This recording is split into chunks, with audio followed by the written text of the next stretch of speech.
Good morning, everyone. Good morning. I'm Louise Schorn. I'm one of your three presenters today on this panel. I'm the president of Countryside Consulting, and we provide outsourced accounting and finance services to nonprofits. Nick, would you introduce yourself? Sure. Good morning, everybody. I'm Nick Hoffman. I'm a partner at Boylston Hoffman. We're a public accounting firm in Westchester. We do business and individual tax returns, nonprofit as well. And I serve on two different boards in Chester County. Excited to be here, present to you all today. Cindy. Hi, I'm Cindy Wright, currently serving as the CFO of Visit Philadelphia. So I think I've been on all three sides. I've been a board member, I've been an auditor, and I also now are leadership of a nonprofit that serves a board. So hope we have plenty of questions and hope you can learn from today. All right, let's get started. So first of all, we just wanted to talk about the board duties, and I'm sure you all are familiar with this list. And for us, the ones that we're going to cover are the numbers 4, 5, and 6. As a board member, as a group, the board is entrusted in protecting the assets of your organization and providing financial oversight. So you receive a lot of reports in your board meetings, and hopefully you have finance committees that sort through them before they come to the board, but we'll talk about that. Part of your job is to ensure that there are adequate financial resources in the organization. Is there enough cash to cover the payroll and the various expenditures? You know, you're looking at it at a high level. You know, your organization's management is looking at it at a very detailed level. And enhancing the organization's public standing is your job, in that the finances are a part of your public standing. You know, that you are financially stable and you are financially responsible, and that makes donors want to give to your organization. Today's discussion areas, these are the kind of things that we hope to cover today. You know, what do the major donors look for when they consider giving a major gift to a nonprofit? One of the questions we'll go over is, how do we define a major gift? What's important, most important to major donors?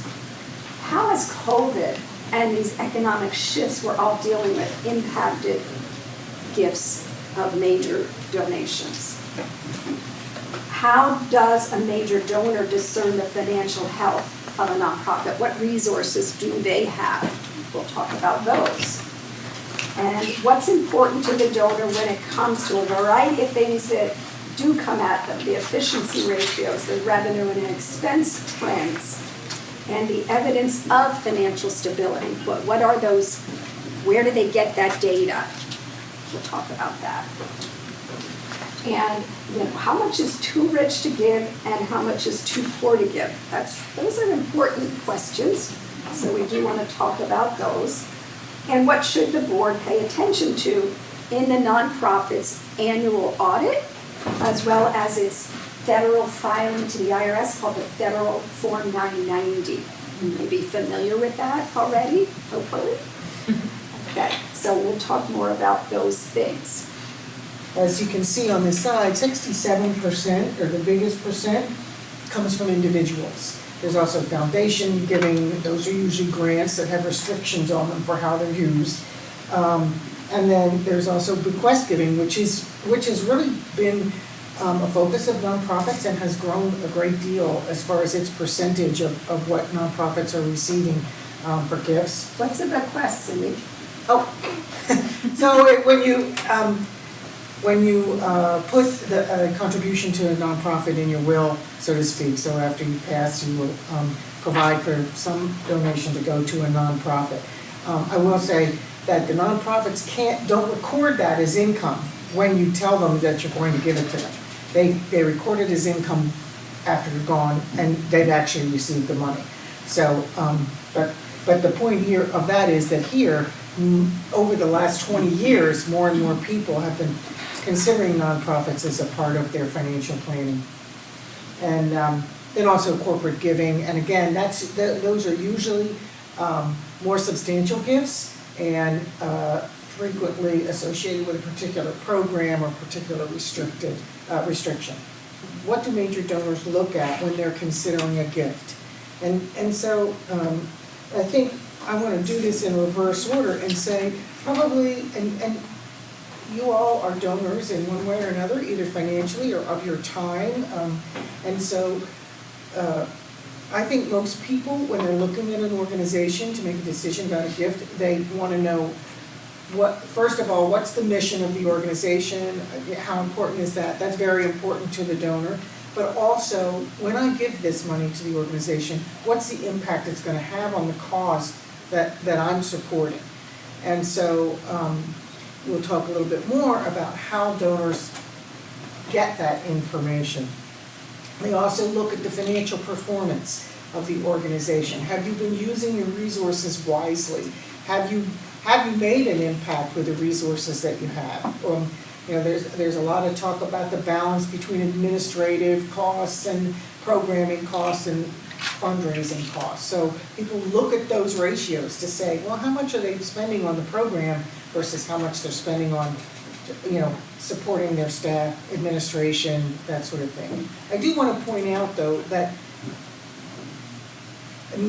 administration is necessary in a nonprofit organization. And in many cases, so is a fundraising expense. So they shouldn't be discounted because they have those costs. But you just want to look at that and understand the ratios between the different types of expenses. People want to make sure. So I think we can probably go on to the next slide. So one thing that they want to look at is the fact that the organization is actually a 501. Oh, I'm sorry. Did you have a question? I can wait if you want. No, go ahead.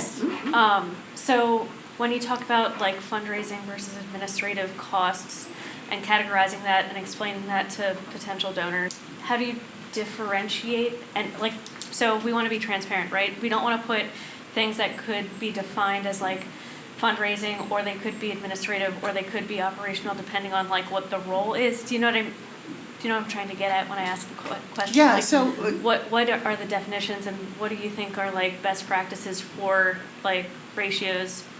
And then does that change depending on the mission of the organization? So does a human services have a little bit more of an administrative best practice threshold for a percentage of the money versus something else that might not have so much by way of like regulatory review and like other bandwidth that an administrative staff? A lot of questions that I feel like I threw at that. So whatever you want to answer, feel free to answer. So I think you hit on one point that's really important, and that is those ratios do differ. We'll say service. Best practice ratios do differ based on what the organization actually does. And so, but there isn't really, there's no government regulation, there's no specific guideline for what those percentages should be.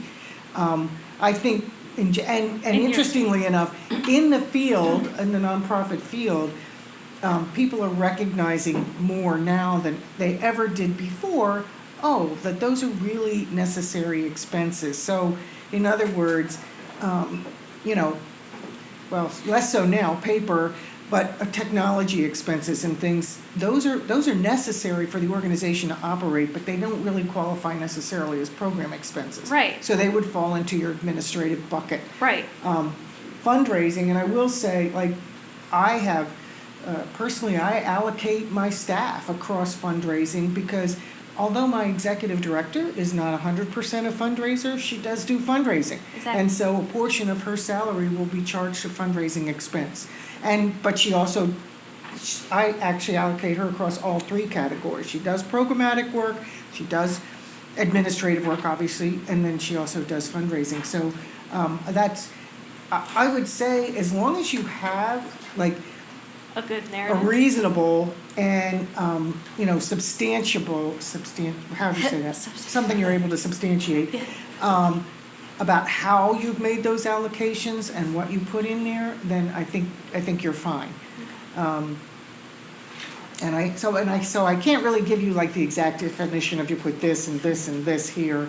But I don't know if you guys have I some. say it's good to compare with other organizations like yours doing the same type of work. And we'll show you how you can see that in GuideStar. GuideStar, yeah. Thank you. Okay. Anyway, so what do they want to know? First of all, that when people are going to give a gift, and we're talking about major gifts right now, so they want to make sure that their gift is actually permitted as a charitable contribution. So they want to make sure that your organization is a 501c3 and that you're in good standing. So, and you all understand what 501c3, okay, just making sure. In good standing, tell them what good standing means. You can tell them. That you have filed, your organization has filed its Form 990s timely. Right. And, so that they can maintain their 501c3. So the next thing they want to look at, that the major donor will look at is performance of your organization. So and those are, what do they refer to? KPIs, key performance indicators for your organization is going to be specific to your organization. If you're a food bank, it might be, pounds of food distributed or that sort of thing. So, or a number of people that received your services or that sort of thing. Also, what your organization's mission is, their vision, their values. That's pretty basic stuff for nonprofits that, people want to understand how that's working. Track record. Are you, again, on GuideStar, which Louise will give you a lot more information about, there are different levels of, excellence and so forth. So people will want to know that. Where do you fall in that category? They want to understand who your partners are, who else in the community are you reaching out to, are you working with, what companies, what other nonprofits, what governmental agencies and so forth are funding your organization, so that they have a good understanding that other people also think that your organization is worth their dollars. They want to know and understand the executive leadership there. How long have they been there? What have they accomplished? How do they fit as an executive leader for your organization? What their personal vision for the organization is, and so forth. And then also governance, which is basically your board, and who are the other people on the board? Who are the people that support this organization as volunteers? And then also to a more or less organizations can find themselves in the public eye. And so, people want to, if they read about you in the newspaper, let's hope it's for a good reason, seriously, we've read wonderful stories about nonprofits that have, what they're doing in the community, the people they've served and all that, but we've also read about nonprofits where somebody is going to jail. So, the external communications are really important and what's out there in terms of what people think of your organization. And then finally, on this list is the financial health. What's on your balance sheet? How much resources do you actually have? What are you doing with your money every year? What are your expenses that you're spending money on? In general, you might say, we don't want to see a lot of expense in the meals and entertainment category. On the other hand, if you're a foundation and you have people that work for you that are called major gift officers, you're going to have meals and entertainment because they're going to be entertaining your major donors to help them understand all of these things. The sources for this information, people could arrange to come do a site visit of your organization. They might just what happens in the newspaper, the media PR, what you put out there. I know some organizations are more apt to use social media and things like that than others, but I visit Philadelphia, we are on social media all day long, every day. So, it just depends on how you're getting your message out. And then also organizations or gatherings like this, you'll hear about other nonprofits here. And then finally, again, the IRS audit, the audit or the IRS 990, those are other ways. 990s are public information, so you are, a major donor is able to and should look at the 990 of an organization that they're considering making a gift to. I have a Good question, question. Cindy. Yeah. Yeah, so when donors, they see where the funds are going to be, how involvement they should have into the program that they are giving that money. Because we had a particular case that year, we had a big donor that wanted to be involved so much in the program that we had to say, we cannot get that money with that condition. Because the conditions were involvement from the donor into the programs in a way that we haven't seen before. So what is that line where they say, okay, this is how much you want to know about your program, and where should we stop as a nonprofit and say, well, you know about this, but about this is just too much for you to get involved into that.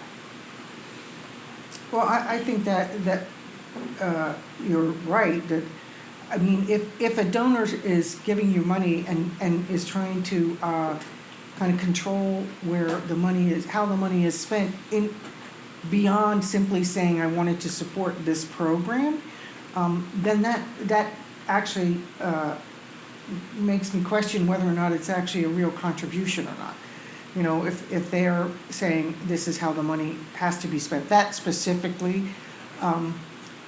So I would say that, it's just my opinion, okay? There's no rule about that. Yes? Yeah, sorry, I'm just gonna chime in here. I'm an attorney that deals with exempt organization matters, and what I would tell the donor in that case is that you're doing yourself a disservice, because to Cindy's point, the more strings that you have over the donation and how the money is used at a micro level, the more opportunity there is for the IRS to disallow the charitable deduction associated with the contribution. So if you're a donor, you're doing yourself a disservice by being overly involved with how the money is being used on the back end. So best practices are that you have a restricted grant agreement that says you can only use it for X, Y, and Z purposes, and then the donor walks away. And that's great for you guys, because then you have dominion and control over the funds, and it's great for the donor because they've made sure that they've established their deductibility for the contribution. Now, I would say, one way you might handle it is to figure out if there's some other way that donor can volunteer with your organization, and that rather not involved in exactly how the money is spent, but there may be some other things that they could do, not knowing what your program is and so forth. But that's just one idea about how to keep them engaged and to be able to, accept their funds, but without having them have that kind of control. Yeah, in 25 years of business, I've not seen someone try to get that involved. It was too much involvement. It was Yes. to the point to define what employees will have to work into that program. Right. Yeah, So that's we not have to give us a big appropriate. donation. I think there's gotta be a level of trust too. We When have a to donor say makes a gift, no. that the organization's gonna act in respect to their mission and and again, the restricted grant gives them the opportunity to restrict where they want the money to go. Yeah. But after that, you've gotta trust the It was organization. more than that. It was involvement to that level that you say. And I love the legal answer. Sorry. I was just gonna say, I love the legal answer, because it takes away some, it's not personal about the donor and what they want. It's a legal answer that Right. anybody can And usually give. when you scare them with the tax deduction issue, they say, all right, Oh, just you're kick right. them out. So you get to, to your point, that is great, because it takes away the emotion. Yes. And it's not you saying, I don't want you involved, it's you saying, I'm doing this for your benefit, I'm helping you, you don't want to do this to yourself. So hiding behind the law is great. You're abiding by the law. Yeah, that too. Thank you, that was a great question. All right, so let's move on to that IRS 990 form that Cindy had just mentioned. Nick? Oh, okay. I'm gonna talk about the 990, which I'm sure everybody knows, but in case you're not familiar, 990 is the not-for-profit tax return. Similar to everybody in this room who has to file an individual tax return or has a business that files a business tax return. Not-for-profits also have a requirement with the IRS to file a 990 tax return. There are different levels of a 990, so depending on an organization's gross receipts or assets held, they can choose to file a simpler version of the 990. There's an e-postcard. It's a very simple return. There's a 990 EZ form, which maybe some of us are familiar. There's, on the individual side, there's a 1040 EZ. So the not-for-profits have that capability as well.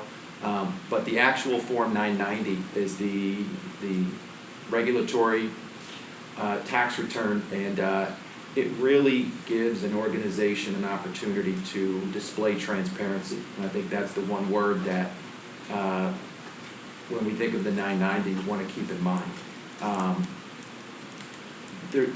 I think there's two purposes of the 990, and as a board member, you've got to keep both in mind. There's the compliance side of filing a 990 and filing a tax return. Some of the things Cindy and Louise have already mentioned, timely filing. It's your responsibility as a board to make sure that the return is being filed timely, that it's being filed accurately.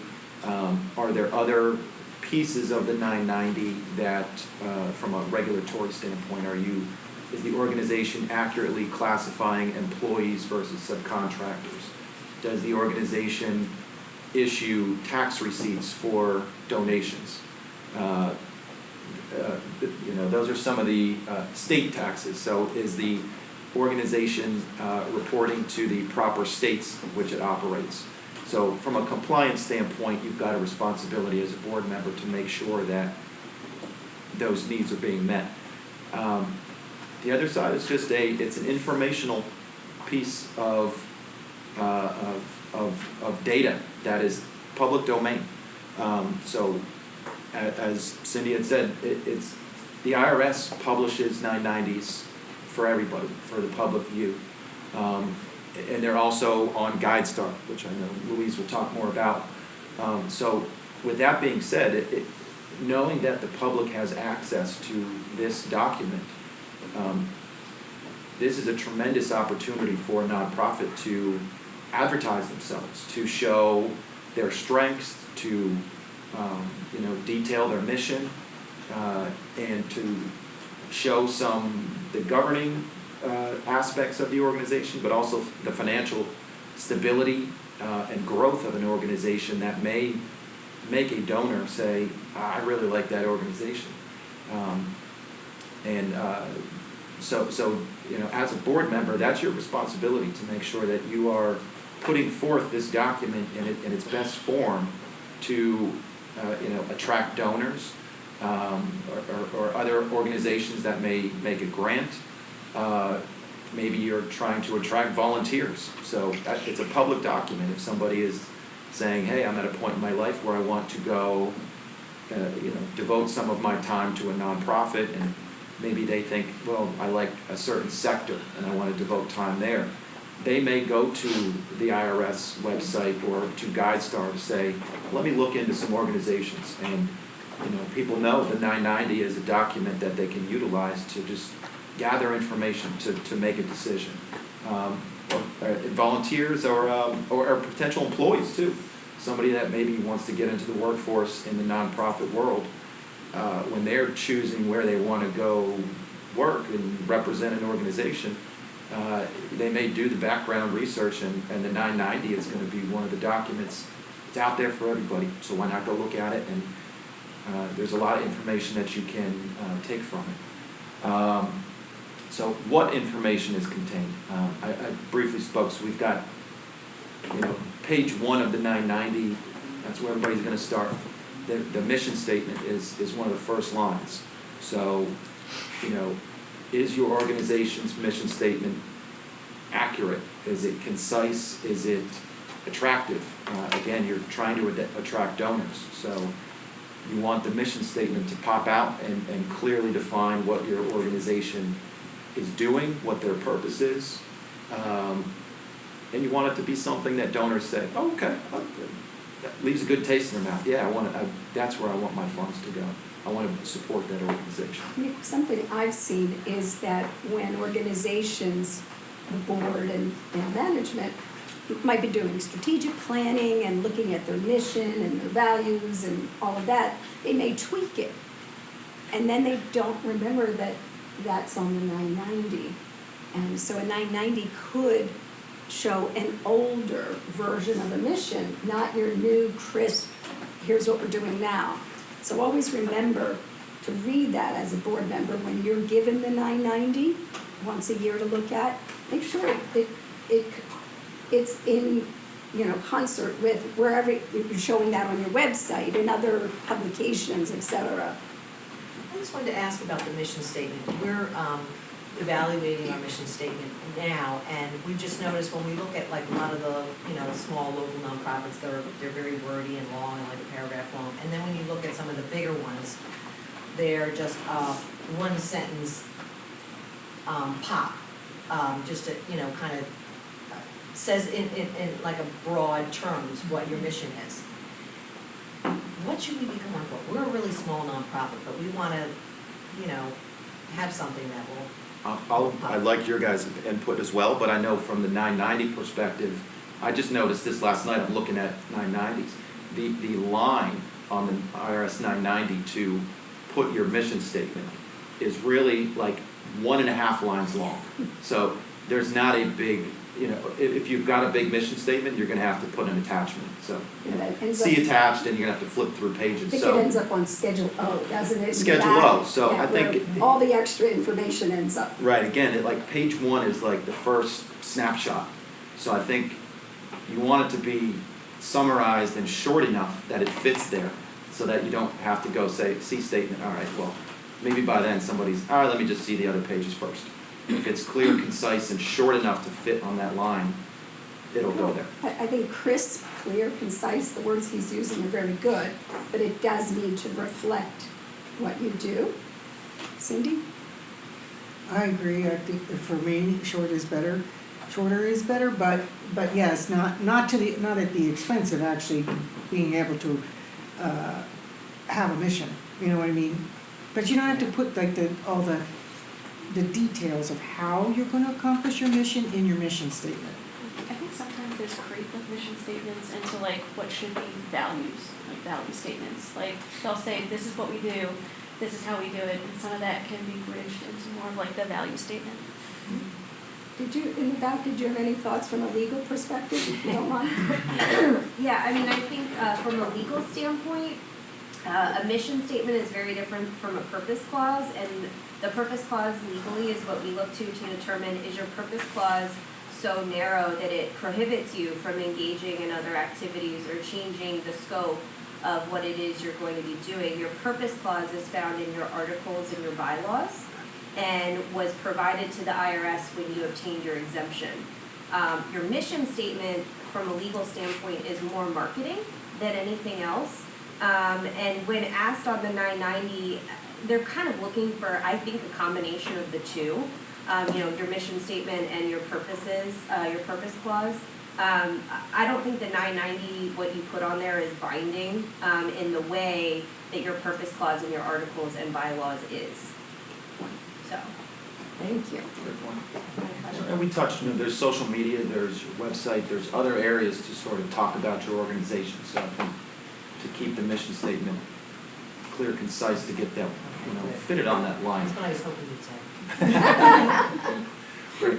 Okay, so I'm just looking at this slide. So we talked about who uses the 990, where the nonprofit organization 990 resides. I talked, it's on the IRS website, and GuideStar, we'll talk more about. Let's What changes can a nonprofit make as a result of the information? So this is where, you may look at, has our mission statement changed? The financial information. So, year to year, are we losing money? Has our debt increased? Has our grants gone down? Has the public support gone down? There's a lot of financial information here that we can use to take to our organization in a finance committee to make certain decisions. Investment income, are we too reliant upon investment income related to our other revenue sources? There's a lot of good information that you can use to make decisions that are forward-looking. We talk, page 1 is a snapshot where you're going to get the mission statement, a lot of the address, the sort of broad level information. Then we've got different checklists that we go through that require different schedules. And I do think as a board member it's important to review the different questions and become familiar with all the different schedules because, again, these are areas that donors can flip through and you want everything just to look good. Program service accomplishment. So is the programs, the program service that the organization does that fall in line with the mission? Is the organization performing activities that coincide with the mission of the organization? I just want to jump in here for 1 second and say, and this should be updated every year for your performance indicators.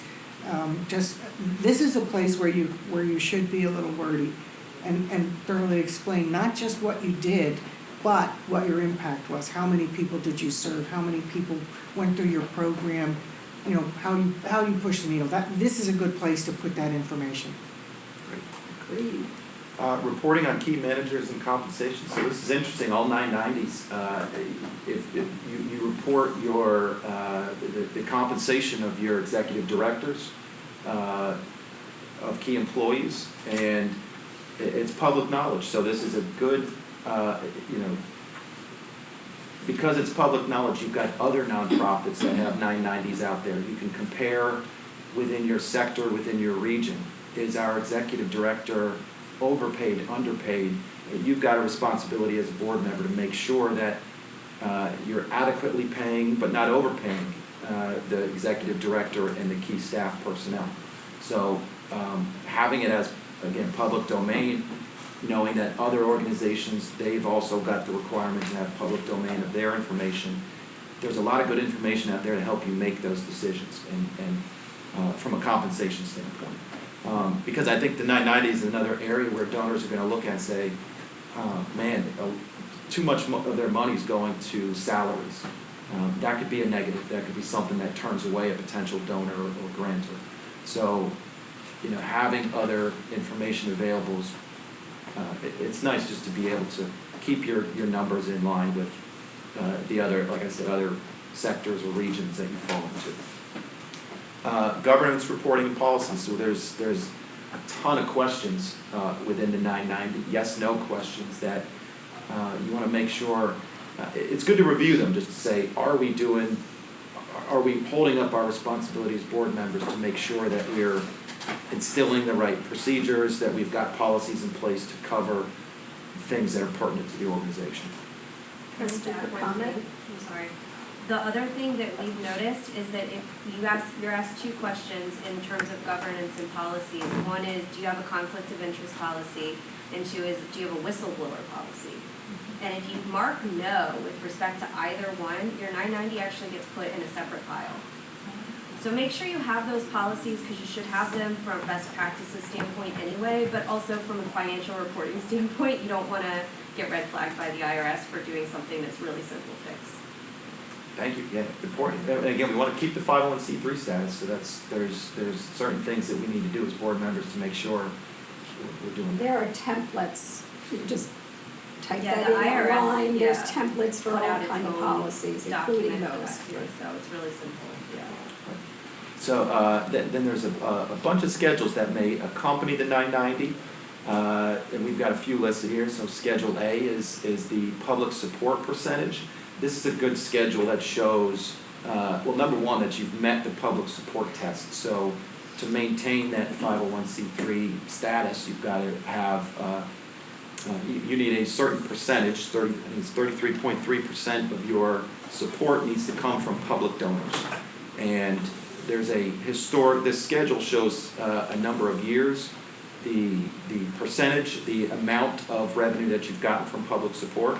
Donors may look at that and say, hey, from a compliance standpoint, have they met the percentage requirement? And then what's been the public support from a dollar standpoint? Has there been growth? It's a really nice snapshot from a historical standpoint of where the organization's getting their money in the public.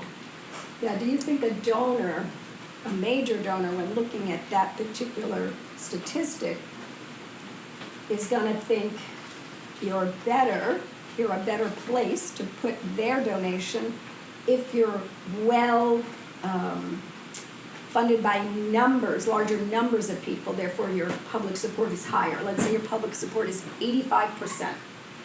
Or what if it's only 40%? Where do you think they'd rather see their money?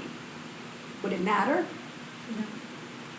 I would think that if they saw a higher percentage, it's more validation by more people that your efforts are good ones and that you should be supported versus you could have, one big donor who has a bee in their bonnet and wants to make a, charity of certain thing and it isn't necessarily more publicly supportive or a better organization. But that's the point. More diversity of support means the organization's financial health isn't reliant upon a small number of donors. That's right. Go ahead. And so the next schedule listed here, Schedule B, does just that. It lists the contributors. There may be substantial gifts in that given year. They've got to be disclosed on Schedule B. So that's a good way to show, just transparency. Where has there been big major gifts throughout the year, or is that list relatively small given the public support percentage on Schedule A? And then we've got different, Schedule D is going to tie in to 990 to the financial statements, which, is also important. The audited financial statements will not always mirror the numbers shown on the tax return just because of different tax treatment of different items. So the 990 will tie in to reports. And then, it's financial information that is just available for use. When you look at expenses, we talked program service expenses, you've got management and administrative and fundraising. We talked ratios. Again, with GuideStar and the IRS public domain, you can look at other organizations and maybe as a board you feel, I don't know, we've got a really high amount of management expenses. But then you look at other nonprofits that are just like you in the same region and you say they've got the same sort of ratios, percentages as we do. Or maybe higher, lower. You can look at fundraising expenses and say, hey, are there certain fundraisers that we're holding that are just not generating the revenue that we want? Or are they too expensive and should we reconsider these certain fundraisers in the future? There's a lot of question. Sure. Just backing up to the list of schedules, for example, Schedule B, which is the list of contributors. On our website, we typically post just the front page of our 990 because we don't want some of the other details, like those individuals, it includes their names, their addresses, the amounts that they've given, so that doesn't become public. Schedule B is not required to be made public. So, like for our organization, I have the tax return that we file with the IRS, which is fully complete, and then I have the public disclosure version, which is what everybody else gets. And you don't include Schedule B with that because they do understand. Although interestingly, I know there is a big case in the state of California. California is saying yes, you have to your Schedule B should be public disclosure. But basically, it's generally excluded from the public disclosure. Although I think the whole 990, with the exception of that public disclosure, Yes. is required to be available. Yes. So Okay, so do I instruct our CPA that when that stuff is filed, not to include that piece? Or is that? no, you have to include it in what's filed with the IRS. Okay. But you don't include it in what you put up on your website, or if someone comes to your office and says, I'd like to see your 990, you're required to show it to it. And so, Without you should have a Schedule public B. disclosure copy that's available to give to people. That Yeah, your doesn't- tax accountant who is completing the return for you should give you two versions for your keeping. The IRS filed copy and what's called, as Cindy's calling it, a public disclosure version. And they will exclude that, or at least leave the schedule there and retract the information. Okay, so you want two versions. Is it just Schedule B that's eliminated from the public disclosure version? That's it. Okay. Everything else is considered public information. As Louise All said, right. you can still file that form just with the names blacked out, so, you can still show the amounts, and just leave the donors' names out. All right, we're getting close on time, so I want to keep us moving. We do have two questions that we'd like to hear from you. One is, how do you define a major gift? That's so personal to your organization, maybe its size, or is it early in its life, or a very mature organization? Does anybody want to share? Do you know in your organization what is considered major? You mean amount of money? Amount of or- money, right. Often we think of major gifts as anything above a certain amount of money. I know I've been on boards of small organizations where $500 was a major gift. It was big. Yet I've been on other boards where maybe $10,000 was where they started to think of it as a major gift. And it starts to relate to how do they cultivate that donor. A major donor is going to get more personal attention from the organization and its fundraising staff and its executive director, because they are giving more and could potentially give even more. Whereas if I'm a $50 donor, I get all the publications, I get the emails, et cetera, but I'm not getting personal calls and invitations to visit, privately, et cetera.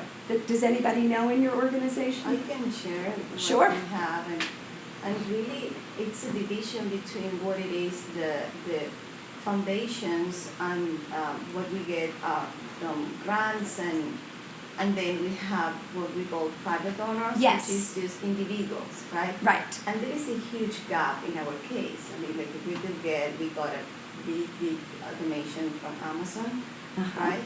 But our largest donation from a private donor wasn't even 1,000. There. So Yes. it's really depend for us getting 1,000 for a private donor, which is not related since years ago in the organization. It's like a wow. But when we talk about foundations, we're talking about more than 1 million. Right. So So- it's very different. Back earlier in the presentation, Cindy mentioned that I think it was 67% of the giving comes from individuals, and that's really who we're talking about mostly when we talk about major donors. Yes, foundations are very important, and you deal with them in one way, usually with very lengthy grant applications, and then corporations another way.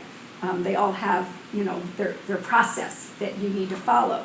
Individuals, that's where you work with them and cultivate them. And so really the point of this question is that a major gift depends upon your organization. Where do you want to define it? Based on lots of things, your size, et cetera. Okay? The other question we thought it'd be nice to hear from you on is, how has COVID from 2020 till now, and the recent economic shifts that we've all dealt with, is that impacting your organization in the way of major gifts coming in? Do you see that as anything positive or negative happening there? Yeah. I see some heads. Did you want to tell I us? wouldn't say for us the major gifts, but certainly individual gifts dropped off as people became unemployed and so on and so forth. We're seeing that now start to pick up again a little bit. Good. But on the individual side, there were definitely some concerns. Okay. I would say ours have done the opposite. Yeah. Ours went way up because people in general, employed or unemployed, mostly employed probably, when there's a catastrophe, they want to give, and they want to give to something that's reputable, something that matters to them, their community, whatever. So during that, especially during the base period of COVID, we had a lot more public support in dollars as well as food and, So what does your organization do? What's your mission? Bridge Academy and Community Center in Coatesville. Okay. So We're education. in the process of